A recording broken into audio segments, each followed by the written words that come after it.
Hi, Dr. Dyer. Welcome to the podcast. Thank you, Krista. It's nice to be here. Yes, I'm so delighted to have you here today. So my first question is always just to pass back to my guest and let them do just kind of a quick synopsis of who they are and what they do, so we have a baseline of understanding about you and your world as you're coming into this podcast episode. Sure, yeah.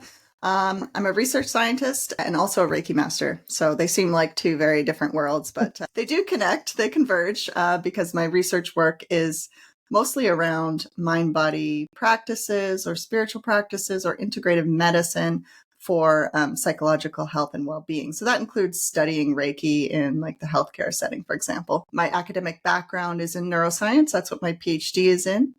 And ever since around 2013, when I started doing some postdoc work, I've been studying things like mindfulness and yoga, and like I said, Reiki as well. And I got into psychedelics as well because they are an ancient way of altering your state of consciousness to connect with something greater, which facilitates positive transformation most of the time, depending on set and setting and all of that.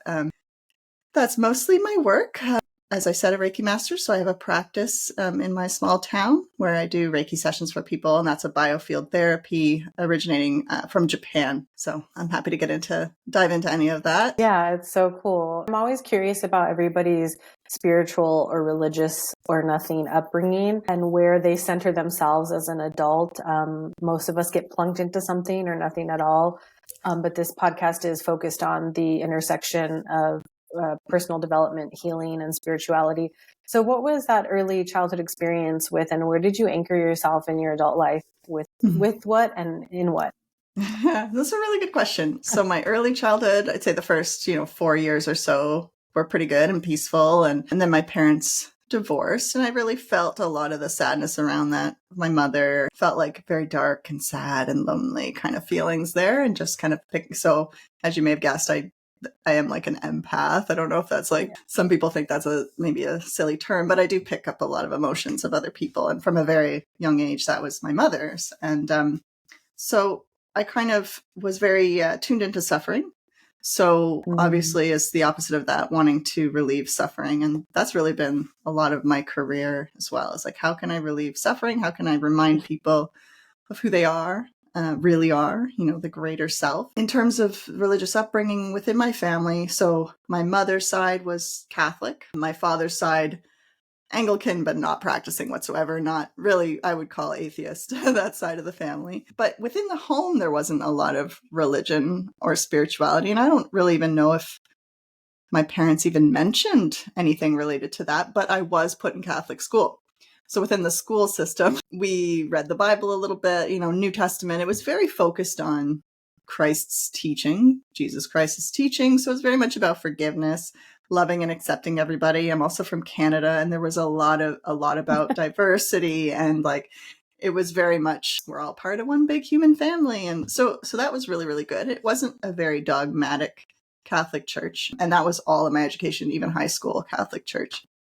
And I kind of rebelled a little bit against that in some ways, and got into, sort of the new age stuff, a lot of reading, because I had experiences, intuitive dreams and out-of-body experiences, and a lot of things that get clumped into new age, at least today, not always. I mean, these are not a part of any religion. These are experiences and things that we can all tap into at some point.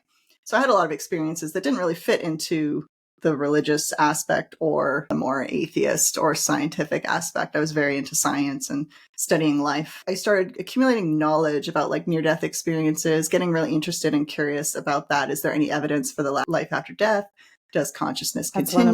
That's one of my favorite rabbit holes to fall down. Yeah. So years of that, Ouija boards, seances, all this kind of stuff, because as a young child, I was looking for evidence. But at the same time, my mind was sort of wanting the evidence, but my heart was very much, always felt connected to, I felt like, okay, this isn't my home. My home is somewhere else. And I felt in the quiet nights and in the solitary childhood that I feel like I had that connection, and I prayed, and I sort of frequently was asking, what am I here for? What's this purpose? And felt like I'd be writing books at some point. I don't know what about, and just really keeping that connection. And then I started, it was about 2008 or so when I started learning more deeply meditation, yoga, got into Reiki, and it was less about the knowledge through the books and all of that, and more about the experience of connecting deeply with my higher self, the ultimate self, capital S, experiencing that peace, that vastness, the true self. So since then, about 2008 or so, it's been a very like embodied spiritual journey with ups and downs.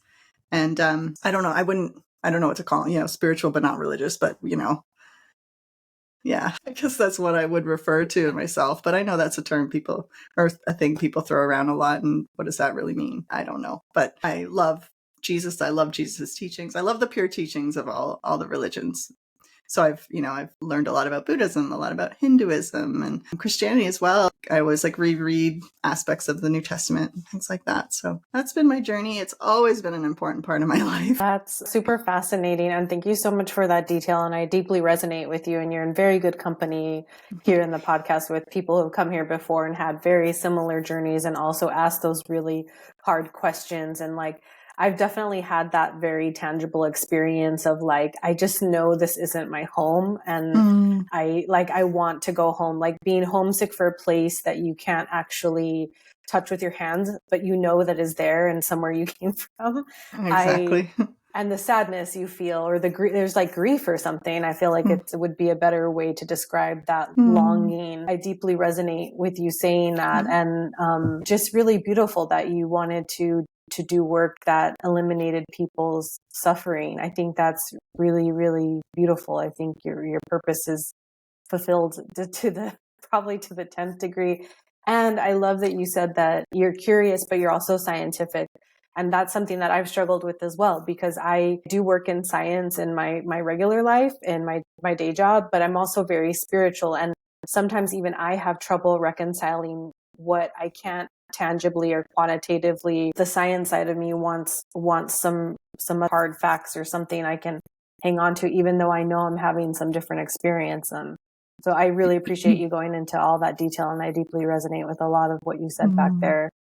Great. So you're here today because you and your colleague wrote a book called Infinite Perception, The Role of Psychedelics in Global Transformation. I'll let you give a baseline of what the book is, but it's sort of collated stories from people who have interacted with psychedelics over time. And you guys are telling these stories to sort of break the perception of psychedelics and sort of normalize this as a means to transformation like you talked about. But I want to pass it over to you and let you kind of tell people what the book is about. And then we'll get into some specific questions here. It's an anthology, so a collection of different writings I love that it's just such a diverse group of people all contributing to this book. So we're looking at transformation on different levels. So how does psychedelics transform the individual, the social aspect, the culture, and then, the globe. So it's the role of psychedelics in global transformation. And it's very timely. So we actually started working on this book, I think like 8 or 9 years ago, like a long time ago, we started working on this book. And just, both Ocean and I have other, I'm a scientist, I'm a Reiki Master. So this was kind of like something we were doing on the side and slowly building together. And we did have a publisher before that closed their publishing. So all their books went kind of, whoop.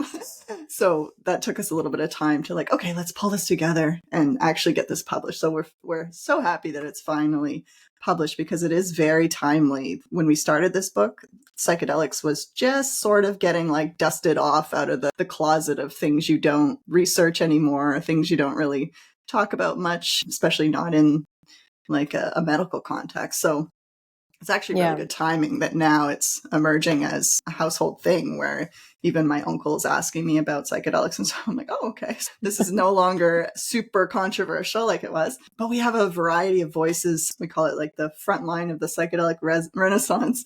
So we have lawyers working in the legal aspect of psychedelics. We have anthropologists. We have shamans from the Amazon and shamans from the Arctic Circle, all contributing their voices. We have a chapter on even psychedelic feminism, which a lot of people are probably like, what's that? But really the role of women in bringing this this plant medicine forward. I wrote a chapter on the personal transformation of it, the psychological, what's going on in the brain. And it really paints this very like a mosaic of perspectives that I think everyone can benefit from one of these, multiple ones of these chapters. So some people are very, like myself, I'm very into the research and what's going on in terms of psychology and medicine, and haven't read so much from like the feminist side or the legal side or anything like that. So I've learned a lot through putting this book together as well.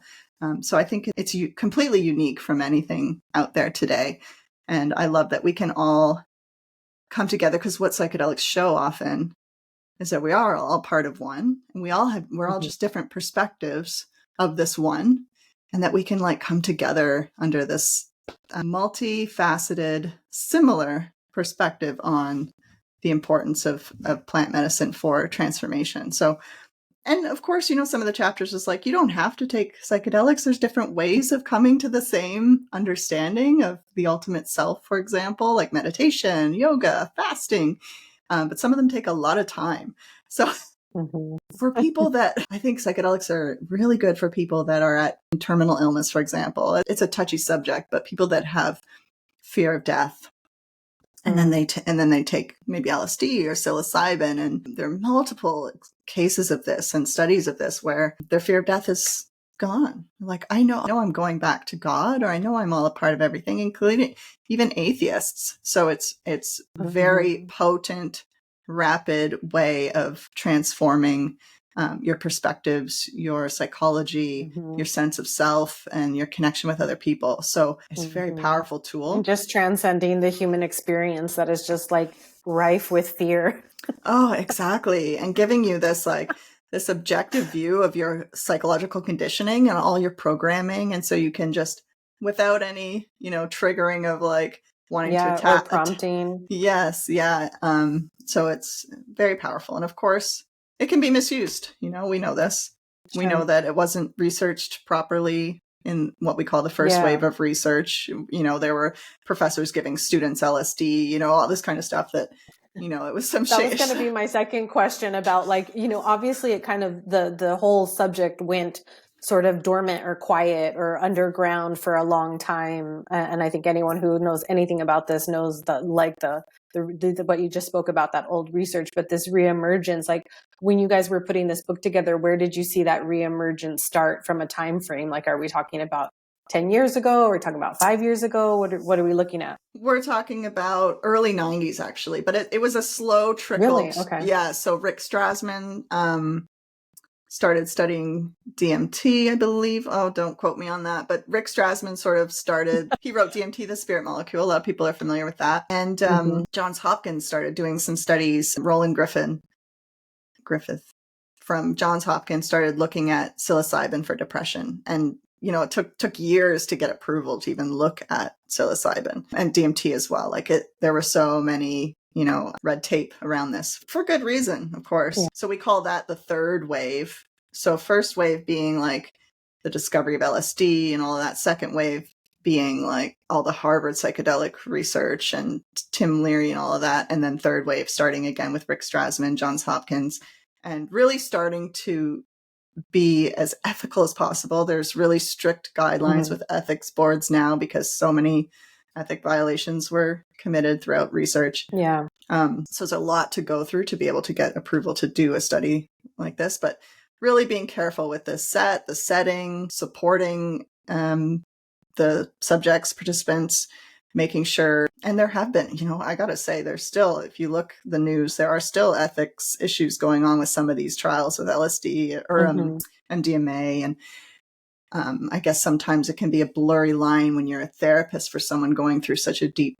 transformative experience. But all that aside, it's being done a lot more carefully now.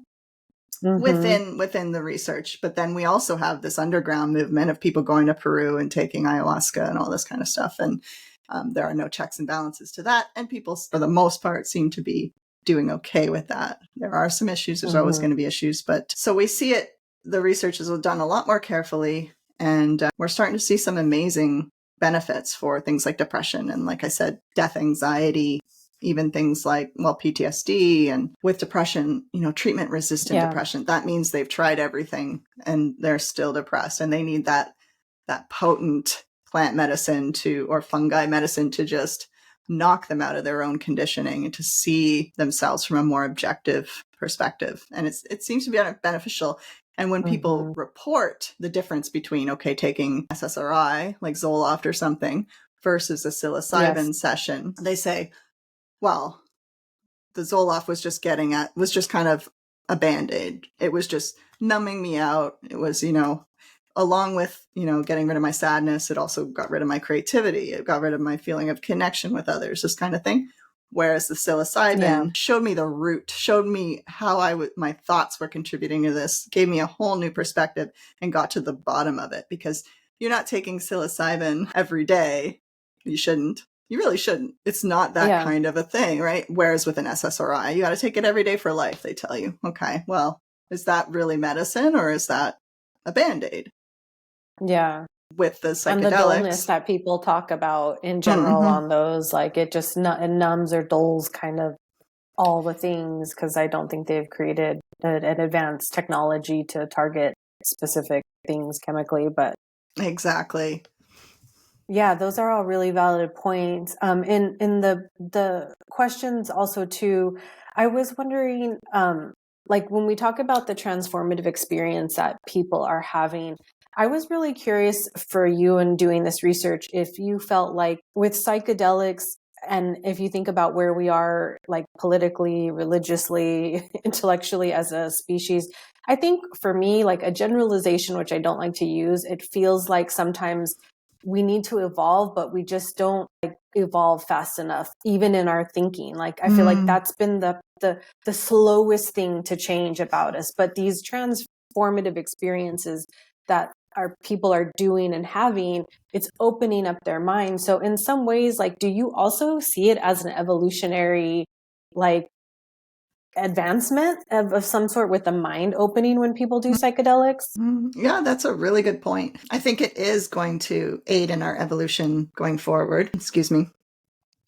No, which is fine. Really, really important, because I think we have two sort of things happening here. We have this transhumanist movement, right? So AI, Neuralink. Okay, let's put the internet right in our brain, and we won't ever need to think again. And we can, this is going to happen. Google is going to be directly in our brains at some point. They're developing the technology. It's going to happen. So this is going to be a choice point for humanity. Am I getting this implant? Because I want to be more intelligent or whatever? Or am I going to stay, quote, organic and connected to nature and earth and maybe all organic? Yeah, exactly. So I see like this bifurcation happening where there's an evolution towards this transhumanist. God knows what's going to happen there. And then this evolution back to it's not back completely, it's back to earth, but with this technology of our interconnection and this open mind that you mentioned as well, like opening our mind, really having an embodied experience of that interconnection, that one self of which we're all a part. And so psychedelics could... the technology takes us away from a degree, like many degrees from ourselves always, and forget it if we have an implanted technology in our brain. Yeah, it's pretty scary. Like we're going to be the Borg or something like that. So yeah, and I think mostly that psychedelics kind of push you toward the other side, connecting back to earth, because there's a lot of experiences people have of the trees breathing, like really feeling that strong interconnection, really deeply connected to the earth, and that appreciation, and then knowing that we're here for a short period of time and we're supposed to be here for a short period of time. This is an experience we're dipping into, and we're learning and we're growing and we're going back out. And whereas the other path is very much fear-based, like we die and that's the end. There's no more consciousness. So people that think that way, that are not willing to open their mind, people that think that way, oh my God, of course they're going to want this technology to stay immortal or to, have their consciousness be generated by a computer, which, they would, can it be? I don't think so, but, or people creating these avatars. By AI. Exactly. You can have a chat box with your past relatives. Yeah. I mean, it's endless. what technology can do with that. So yeah, I don't know how soon it's going to happen, but there's going to be that choice point for everybody where, well, some people won't even be able to afford the technology, but eventually it'll probably just be a part of, So that's even worse because then you have, I know. Yeah. The downstream implications are very scary to think about. Who'd be left out. So any technology, which plant medicine is a technology, but it's a very natural earth-based technology that can reconnect us with our eternal selves and our interconnection is going to help push people more towards that balanced organic lifestyle. It's so important for our evolution, and it's really important for right now. I see it as a big significant catapulting of our intelligence and our evolution, if you can. I wondered, in terms of, like, you guys talked about like ego death and how it's related to the psychological healing with psychedelics. I went on my own spiritual expedition, and I have found myself in Buddhism. And at the end of that spiritual journey of unbecoming, I'm still on my own spiritual journey. Killing my ego was like a very big thing, and every day I worked, for me personally, like making sure it doesn't interrupt or sabotage the way I interact with the world, and that I'm not like operating from an egoic mindset or space. Explain this to me, because I was really curious about that question. Yeah, so ego death or ego dissolution or softening or whatever you want to call it is a very important aspect of the therapeutic effect of psychedelics. So if you don't reach that point, say you have a smaller dose, you won't have what's a peak experience, they call it. And that peak experience happens through all of the different psychedelics, but it also happens through meditation, years of meditation, yoga, breath work. This ego death is essential for letting go of that sense of subjectivity that keeps us in competition. Oh, I'm better than, but it's also I'm less than. So all the, it's any kind of I am separate than, right. And my value is different than someone else's. So ego death is so key for dissolving and melting into that oneness. And that happens in near-death experiences too. It's so therapeutic. And when that happens, the parts of the brain that are involved in our autobiographical, our constant thinking about ourselves, comparing ourselves to others, our constant storytelling. Yeah, it's so annoying, isn't it? And it's there all the time. It's so annoying. Even when we're in that space or we're meditating, it's like, oh, I better blog about this. Like, I got to do a podcast on this. Like, oh my God, shut up. That's why I prefer silent meditation, because like once I was able to do silent meditation and I like didn't have to focus on anything or like think about, like, I don't know why it was easier for me to get empty through silent meditation versus any other modality. But it was like, just because I needed, like, whoever that like little person is in there with their typewriter, I'm like, please stop talking. Exactly. And some people have never had a break from that. So, or just during sleep, it's like, oh God, I just want to go to sleep, because it's like you're offline. But psychedelics are so good for the people that are really attached to that voice. And it's, the therapeutic aspect of that spreads throughout so many different conditions. That's why it's so good for, trauma or depression or anxiety and all these things, because those are all pathological aspects of this ego mind. So having that kind of step aside for a bit is just tremendously powerful. And we see in the brain what you would expect, that those networks that are involved in that mind watering, constantly thinking about our to-do list and, comparing ourselves with others and thinking about ourselves, those networks disengage. And when you come back, they kind of reformat in a way that's like healthier. So you're kind of getting a little bit of a tune-up. That's interesting. And the brain resembles childhood to some degree, where there's lots of interconnection. You have more potential. You're making connections between things. You see patterns more, all kinds of things that before the ego comes in, we're more open to. Creativity, extra perceptions, all of that. So it's really amazing that these tools, and there's many of them, from the magic mushrooms to ayahuasca, like the fact that, these tribes were shown how to combine this root and this vine to make this medicine. And I mean, it's so divinely guided, and and amazing that these gifts are here, that we can have that experience, that break, that dropping into the truth again, so that we can build resilience against this tough life. And life is tough for everybody. Yes. I remember it was magic mushrooms years ago. And I remember having that, completely blank, just pure awareness, just bliss, like, oh, all right. And just seeing the colors and then I remember just my mind started coming back. There'd be like a thought, like, what are you going to eat later? And it was like torture. Like, we don't notice day to day. It's like, okay, this is annoying. But when I was in that space and I was like, oh my God, it was torture. I was like, no, don't come back. And then it comes back and you're used to it again. And oh my gosh, the contrast. It's like, wow. So yeah, they're good. And you don't need to do them often. You shouldn't do them often. They should be, in the right setting with the right intention. It's not a party drug, these kind of things. They're powerful tools.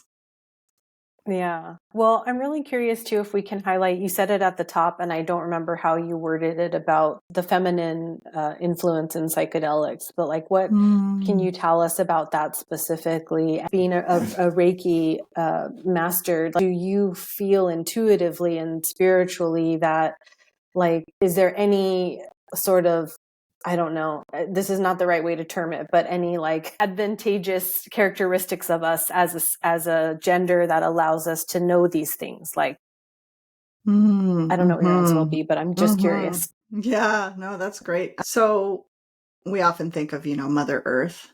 So there's this understanding that the Earth is a feminine energy. And these are gifts from Mother Earth.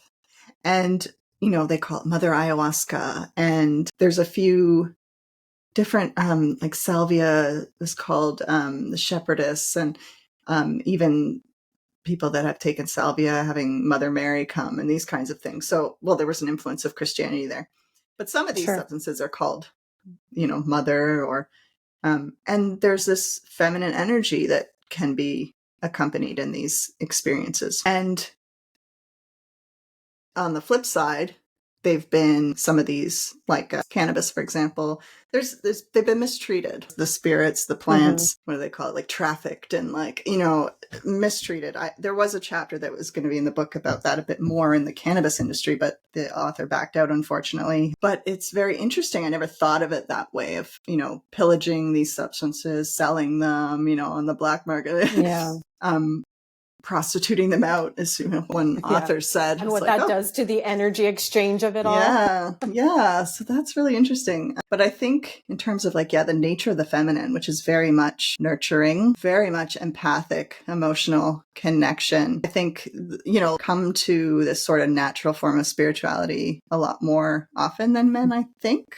I mean, anyone can disagree with me, but I find a lot of podcast demographics support that. That's all. Yeah, exactly.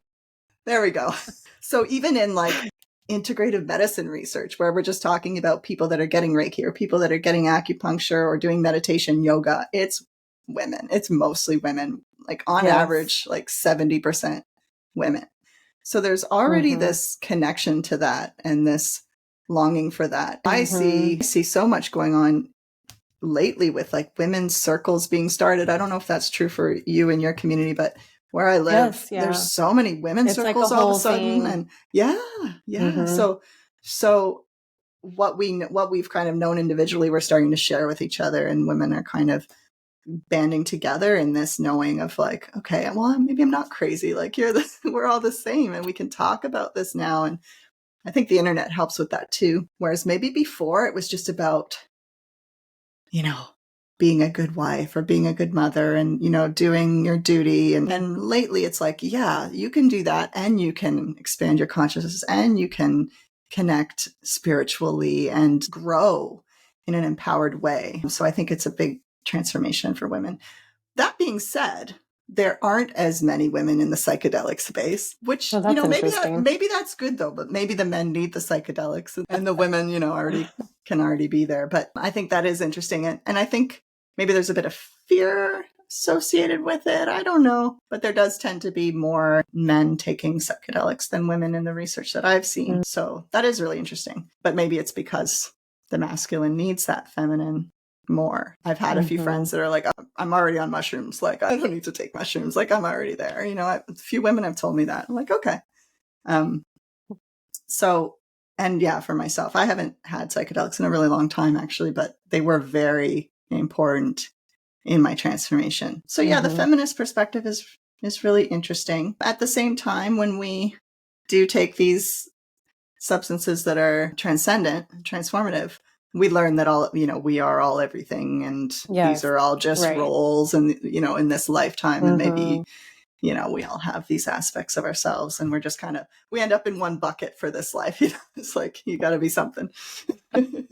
Yeah, no, and that's true. And I don't want to take away from that, because I'm definitely like about unity consciousness, and our shared humanity is like incredibly important, for that we all remember that all the time. I'm mindful of the time here. And I did want to ask you, so myself, I've never taken psychedelics. I do come from a lineage with a lot of mental illness, schizophrenia, depression, bipolar. And so for me, like the things I've read said that it could induce that, or that there's like a risk of, going into psychosis or something like that. So me, myself, I've never tried it. I probably never will. So I'm going to have to go the slow route through my silent meditation. No, that's smart. That's smart.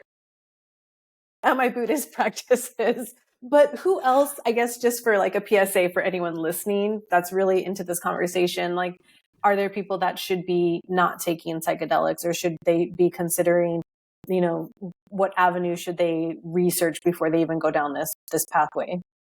Yeah, definitely people with a history of psychosis, for sure, because it does disengage your psyche. So if people already have a hard time keeping themselves together, discerning reality from, not reality, having different splintered aspects of the self, for example, that they're aware of, it could amplify that. Like somewhat delusional, you mean?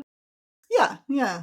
Poor reality testing, they call that. So, okay.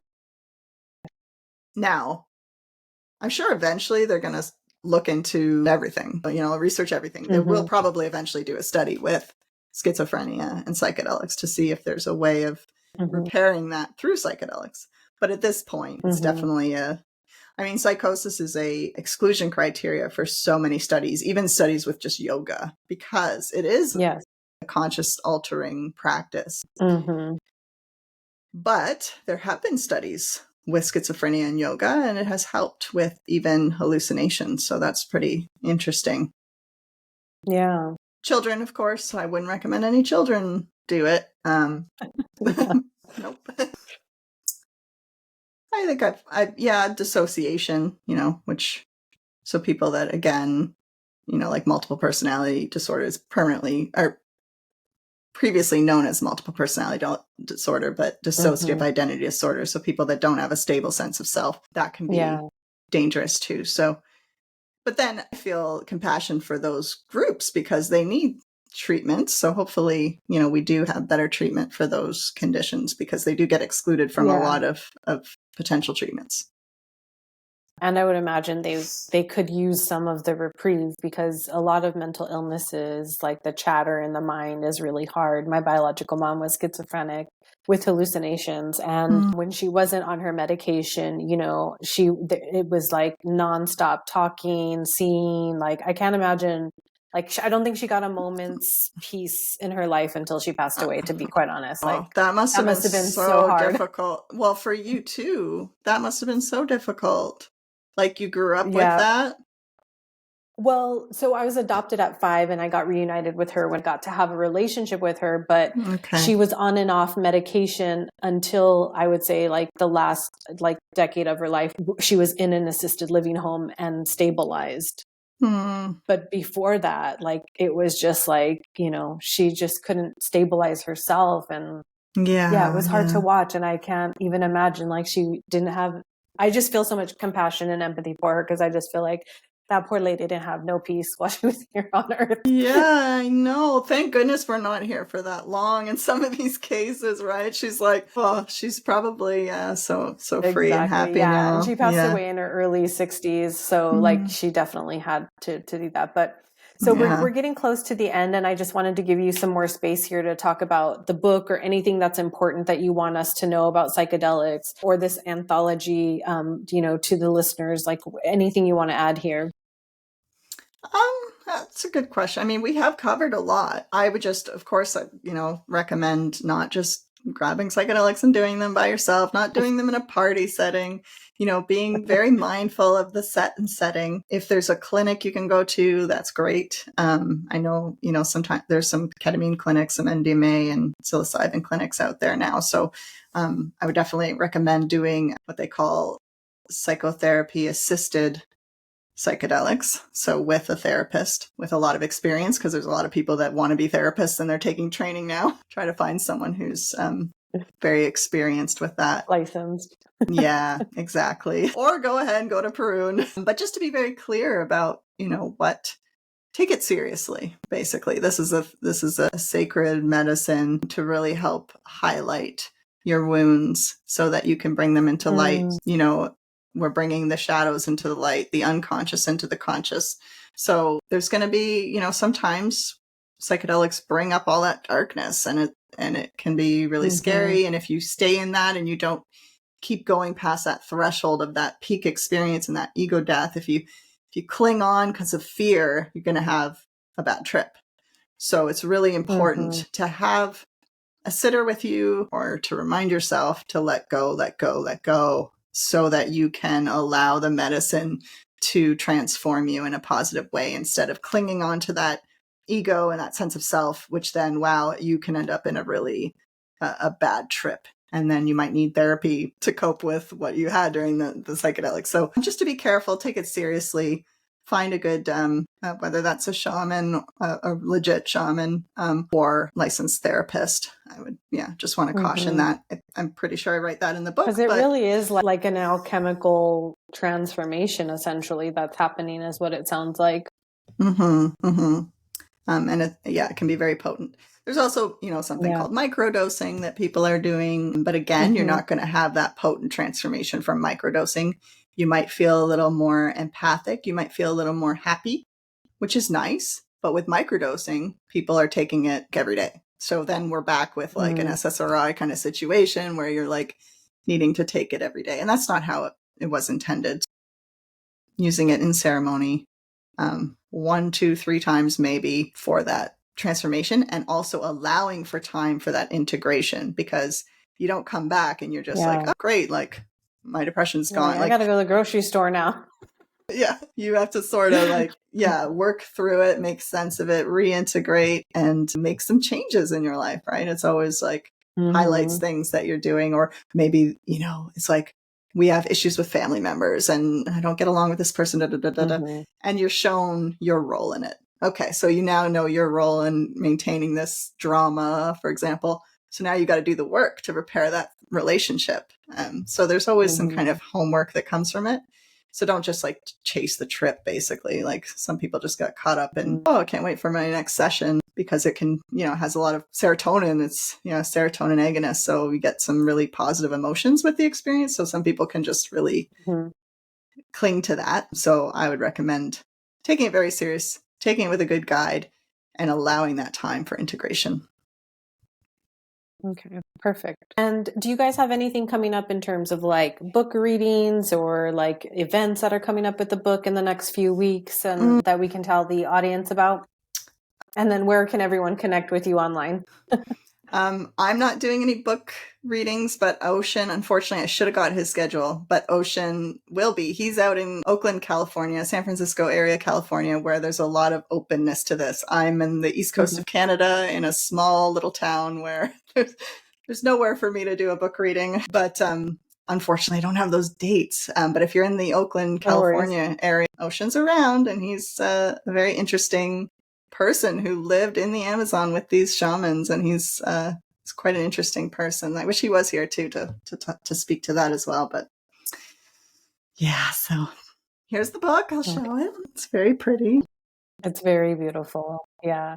And thank you so much for giving me an advanced copy to read. I deeply appreciate it. Not everyone does that, and it just helps me understand you and your intentions and the book and everything. So we always wrap up with some gratitude, and I always like check in with my guests before we hang up. Like, what 3 things are you super grateful for this week, this year, whatever is sort of rolling around in your heart chakra? I'm super grateful for my daughter. She's 19 months, and it's just been amazing to watch her grow. And I'm 41, so I'm just so glad that I did it. You know, I had a child a little later, but I'm just so grateful for her and my husband and my family. I'm also grateful, for that I can do this work, that I can, do the Reiki for people, do the, educate about survival of consciousness. And it's amazing. I'm so grateful that I get a platform like this to speak with others about this. I'm also grateful that you're open to this topic, even though you're never going to do it. And, some people are like, they downplay it, or they say it's, not a good thing for whatever reason. So I think that's really awesome that you're open to it and having a discussion about it, and you're not going to do it. And that's really awesome and rare. Any path to transformation and to an open mind and to like unity consciousness and that shared humanity outlook, I'm going to forever be a proponent for that, because I think that's where we need to evolve to. Anything Perfect. modality gets us there. It's wonderful. Yeah, I love that. That's so open-minded and heart-centered and great. More people could, use that kind of perspective. So. Well, I really appreciate you coming here and spending this hour with me and letting me ask you all of these really interesting questions that I had. And I got to learn a little bit more as well while we were interviewing. And I really appreciate your time today. And I'm wishing you well on your journey as well. Oh, thank you so much, Krista. Thank you for having me. It's been amazing. This podcast was written, directed, and produced by me, your host, Krista Ziomata, in alignment with Light Casting. Music curated and created by Mr. Pixie. You can find I'm Awake Now What on all social media channels by searching IANW Podcast. Head over to your favorite podcast app and subscribe, download, rate, and review. Come back every Sunday to partake in a new and enlightening conversation. May you be filled with love and light until we meet again.